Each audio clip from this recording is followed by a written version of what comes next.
Boa tarde, meus queridos alunos do nono ano A e B, tá? Hoje nós vamos dar prosseguidade ao nosso assunto, como eu havia falado, tá? Hoje nós não iremos ter aula de vídeo, tá? Na sala virtual, mas eu estou gravando a aula de vocês para modo de que vocês assistam, tá? E façam as atividades pendentes. Então, nosso tema é variedade das substâncias, tá? Onde a gente vai abordar um pouquinho sobre o tipo de substâncias que existem no nosso meio, tá? Então, especificando também que essa variedade das substâncias que a gente vai trabalhar, ela se deu por meio das combinações entre os átomos, né? Daqueles elementos químicos lá que fizeram ligações químicas, tá? Então, nas ligações químicas vão se formar o quê? Essas variedades das substâncias, tá? E elas vão ter propriedades diferentes, tá? Onde vocês observavam que algumas substâncias lá, quando elas faziam ligações químicas, por exemplo, o gás hidrogênio, o gás oxigênio, né?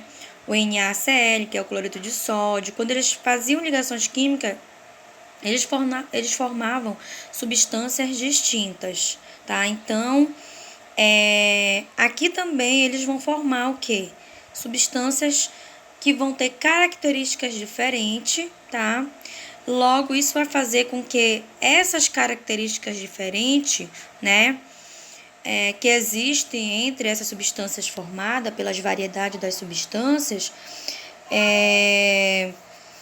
eles vão formar uma diversidade, né, que essa diversidade vai existir entre os compostos, tá? E alguns compostos que são da mesma família, por exemplo, do mesmo grupo, eles vão ter características semelhantes, tá? Então, eles vão ser classificados em funções químicas, né? E, em geral, entre elas, tanto a orgânica quanto as funções químicas inorgânicas, tá? Então, na diversidade, tá, das substâncias, nós vamos trabalhar o quê? Nós vamos trabalhar compostos, né? Alguns princípios também, as substâncias como elas vão ser classificadas, né? Em dois grupos orgânicos, como eu falei para vocês, as orgânicas e as inorgânicas, né? Essa classificação lá, ela teve origem por uma teoria vital, que foi criada também nesse tempo lá, tá? Onde nessa teoria, os compostos orgânicos, eles poderiam somente ser produzidos por organismos vivos, tá? E a partir daí, né, com novas experiências também, em especial experiências de laboratório, se descobriu o quê? As substâncias inorgânicas, né? E essas poderiam ser manipuladas em laboratórios, né? Então, passado alguns anos, né? O que aconteceu? A teoria, né, de algumas evidências não comprovaram, vamos supor assim, elas não comprovaram o que se esperava. Então, não era possível validar essa teoria do quê? Da força vital. Então, o que foi que os químicos fizeram? Eles estudaram e descobriram, né, que todas as substâncias orgânicas elas tinham átomos de carbono e hidrogênio em suas moléculas. Então, o que é uma substância orgânica? É aquela que vai ter átomos de carbonos e hidrogênios que vão participar da sua molécula, tá? E a partir daí, também foi descobrido outros elementos que poderiam ser ligados a essas substâncias orgânicas, mas foi descoberto por ocasião, tá? Não foi uma coisa, vamos supor assim, planejada, foi premeditada, que a gente pode falar assim, né? Aí, mais tarde, eles descobriram que os átomos de oxigênio, nitrogênio, enxofre, entre outros elementos, poderiam se ligar a essas substâncias orgânicas, ou seja, poderiam se ligar a átomos de carbonos e hidrogênios, tá? E aí se concluiu basicamente o quê? E aí se concluiu a descoberta da estrutura dos átomos, né? A descoberta de que os átomos de carbono, eles poderiam ter outros elementos na sua composição, tá? Então, os compostos inorgânicos, como eu havia falado, eles foram divididos, tá? De acordo com o quê? Desculpa. De acordo com as propriedades químicas que eles possuíam, tá? Ou seja, uma separação que eles fizeram por conta das propriedades. Então, quem são os compostos inorgânicos que a gente vai estudar? Os ácidos, as bases, os sais e os óxidos, tá? Ok? Vamos começar a falar dos ácidos, tá? Então, aqui na nossa imagem do positivo volume 2, nós temos uma imagem, algumas imagens, na verdade, que mostram, né, pra gente características de substâncias distintas. Em especial, eles estão trabalhando com os frutos, tá? Então, ele pergunta se você já experimentou algum dos frutos a seguir e se você consegue identificar o sabor de cada um, né? Então, você vai perceber que uns têm um gosto azedo, né? Outros vão ter um gosto doce, né? Outros vão ter um gosto meio que adstringente, né? Então, os gostos eles vão ser variados, né? Que vocês vão perceber. Mas, em especial, essas substâncias aqui, elas estão no nosso dia a dia, tá? Algumas substâncias, como eu falei, vão apresentar um sabor azedo, né? Como, por exemplo, a gente pode encontrar nas frutas críticas, limão e abacaxi. E outras que amarram a boca, como, por exemplo, a banana, se ela estiver verde, o caju, né? Que dá tipo um sabor assim meio adstringente na nossa boca, meio que desconfortável, né? E também, né, esses tipos de substâncias que têm esses sabores, vamos supor assim, azedo, adstringente, eles vão caracterizar duas funções inorgânicas importantes, que são os ácidos, tá? E as bases também, tá ok? Então, os ácidos, eles têm um significado do latim que significa ácidos, e as bases, alcali, de origem árabe, que significa cinzas vegetais. E aí, essas duas substâncias também, elas eram utilizadas desde a antiguidade, tá? Então, desde a antiguidade já se utilizava ácido, base, né? Vamos supor assim, o comportamento dessas substâncias já era conhecido, né? Mas não sabia se, vamos supor, uma composição específica, propriedades, né? Então, precisava se conhecer mais sobre isso. E foi justamente o que os químicos fizeram, tá? Trouxeram as contribuições em relação às propriedades dos ácidos e das bases. E aí, a gente pode falar, como a gente conhece essas propriedades hoje em dia, nós podemos citar elas, né? Então, quais são as propriedades gerais dos ácidos, por exemplo? Né? Sabemos que os ácidos eles vão ter um sabor azedo, né? Como, por exemplo, essas que ele mencionou aqui no texto, como limão, abacaxi, né? Mas também a gente poderia colocar o vinagre, né? O vinagre, na verdade, ele só se torna ácido por conta do sabor do ácido acético, né? E o limão que contém um ácido cítrico, tá? Então, além desse sabor, a gente pode falar que esses ácidos eles causam mudanças de cor, como nos corantes vegetais, por exemplo. A gente poderia também falar nesses corantes vegetais por conta da alteração da cor da tintura, por exemplo, azul, da tintura azul, de azul para vermelho, né? Isso vai ser alterado por conta disso, tá? Dos ácidos. Também outra propriedade dos ácidos seria que eles reagem eles vão reagir com certos metais. Como vocês sabem, os metais são bons condutores de eletricidade, né? Além de ser bons condutores de eletricidade, eles são maleáveis, são dúcteis, né? Então, já que eles reagem com esses metais, significa dizer que esses ácidos também eles vão conduzir corrente elétrica, mas em solução aquosa, tá? Quais são os metais geralmente que vão participar na reação, né? Por exemplo, o zinco pode ser, o magnésio, o ferro lá da tabela também, tá? E aí eles vão produzir hidrogênio gasoso, em especial o zinco, o magnésio e o ferro, que são alguns metais que vão conseguir produzir o hidrogênio gasoso. Então, além dessa propriedade de reagir com os metais, ele também pode reagir com, por exemplo, carbonatos, bicarbonato de sódio também. E aí, quando ele reage com essas outras substâncias, ele pode produzir dióxido de carbono gasoso, tá? Então, tá? Só um minutinho. Então, é uma propriedade também do quê? É uma propriedade também dos ácidos, tá? A gente pode falar também ao mesmo tempo, já que a gente está falando dos ácidos bases, a gente pode falar sobre as propriedades também da base, né? Então, como já foi mencionado também na imagem para vocês, né, dos frutos, a gente tem alguns frutos que têm sabor adstringente. Por exemplo, a gente poderia citar, como a gente conseguiu observar lá, né, a banana quando está verde, o caju também, né, por conta de que eles vão ter um sabor adstringente. Então, as bases, ela tem uma das características importantes, que é o seu sabor adstringente, que vai amarrar a boca, né? Esse amarrar a boca, entre aspas, né, seria uma diminuição à salivação, tá? Então, por exemplo, da mesma forma que os ácidos, as bases também elas conduzem corrente elétrica, tá? Então, mas elas vão fazer isso quando elas são dissolvidas em água, tá?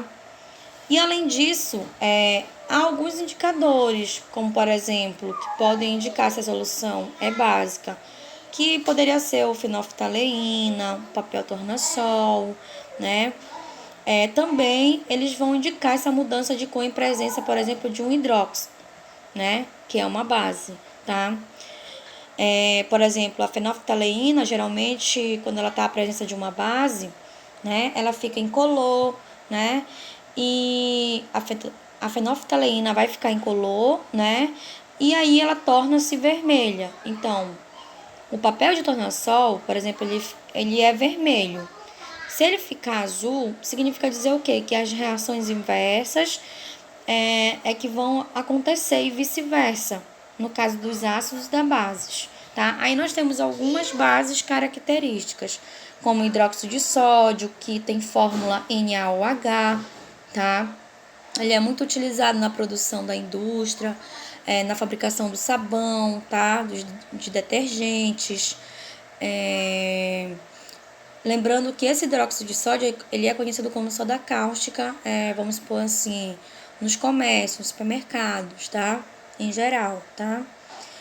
Nós temos também outra substância que é uma base, por exemplo, o hidróxido de magnésio, que tem fórmula MgOH2, né? Onde é que ele está presente? Como é que ele é conhecido? Ele é conhecido como, por exemplo, comercialmente como o leite da magnésia, né? Ele é produzido como função de laxante, né? E antiácido estomacal, entre outras bases que nós conhecemos, tá? Aqui nessa página, que seria a página 21 de vocês, tá? Ele vai nos falar um pouquinho sobre as principais, vamos supor assim, as principais características, né? As principais características ainda desses ácidos e dessas bases, tá? E ele vai falar um pouquinho sobre o indicador, né? Sobre os indicadores. Então, como eu já havia falado para vocês, algumas substâncias, elas têm uma cor, né? E essa cor depende muito do quê? Da presença de ácidos ou de bases, né? E por isso elas vão permitir vamos supor assim, uma característica operacional dessas funções, né? Então, essas características da presença de ácidos e de bases, né, que vão dar uma característica a um tipo de substância, são chamados de indicadores. Indicadores, tá? Então, os indicadores, vamos supor assim, eles são muito utilizados, tá, em laboratórios, tá? eles são utilizados por conta de apresentar um baixo grau de precisão nos resultados, né? E aí, eles são indicados, por exemplo, assim, o seu uso, eles vão indicar o quê? No calorímetro, né? Eles vão ter um uso para fazer a indicação do calorímetro, né? Esse calorímetro, ele vai medir, vamos supor assim, ele vai medir o grau, a gente fala o grau de acidez ou basicidade, tá? Então, o calorímetro é um aparelho utilizado no laboratório que vai fazer o quê? Ele vai medir o grau de acidez de uma determinada substância ou o grau de basicidade de determinada substância, tá? Então, os indicadores ácidos bases, por exemplo, eles são substâncias orgânicas também, né? São substâncias orgânicas que, ao entrar em contato com o ácido, eles ficam de uma cor, né? E ao entrar em contato com uma base, eles vão ficar com outra cor. Isso eu quero dizer para vocês, tá? São alguns exemplos que a gente poderia citar também sobre isso. Mas, em geral, né? Para a gente saber se uma substância ela é ácido ou base, o que a gente precisa? Precisamos saber utilizar o indicador orgânico, né? Para identificar qual função química a gente está trabalhando. É ácido ou base, né? São exemplos que a gente poderia citar de indicadores, como vocês têm lá no quadro, fenolftaleína, né? Pode ser um indicador ácido base. Alaranjado de metila, né? Pode ser um indicador ácido base. Azul de bromitimol pode ser um indicador ácido base. E o papel tornassol, né? Papel tornassol é esse papelzinho que vocês estão vendo aqui, ó. É vendido pra gente medir também o grau de quê? O grau pra gente medir, né? O grau de basicidade em determinado material também. E pra gente verificar, né? Mas em geral o papel tornassol ele é utilizado pra gente verificar se a substância é ácida ou básica, tá? Já o calorímetro não. O calorímetro a gente vai utilizar para medir, tá? Para medir o quê? Para medir o grau de basicidade. E o papel tornassol ele vai ser um indicador, né? Ele vai ser demonstrado pela cor, se a substância é ácida ou básica, tá? Como ele colocou no quadro de vocês também, ele colocou um meio, né? Um meio ácido, um meio básico. Então, na presença de fenolftaleína, né? Meio ácido é incolor, meio básico é rosa carmim. O alaranjado de metila, na presença do meio ácido, ele fica vermelho e o meio básico é alaranjado. O azul de bromitimol, ele é amarelo em meio ácido e azul em meio básico, né? Então, como eu havia falado para vocês, nós temos, né, outro tipo de indicador, né, que é muito utilizado no laboratório, para ver se a solução é ácida ou básica, né, que é o papel tornassol, que é um papel de filtro, tá, que ele é impregnado com o tornassol.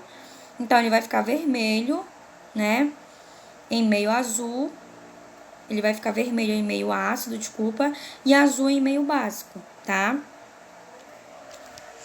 Também existe outro tipo de indicador, que é o universal, né? Vamos supor assim, é uma mistura de vários indicadores que eles vão apresentar uma variação nas suas cores, né? Que vão, por exemplo, vermelho escuro, né?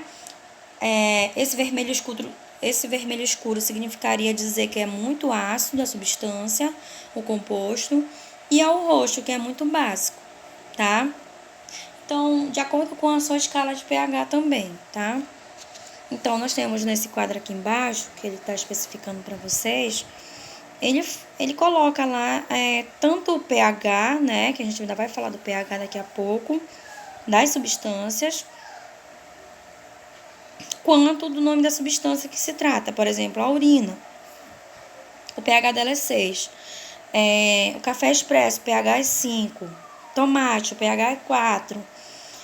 Poderíamos falar do vinagre, pH é 2, né? Então, no caso, como o pH dele do tomate é 2, né? A gente poderia dizer que ele tem um pH característico de um ácido, tá?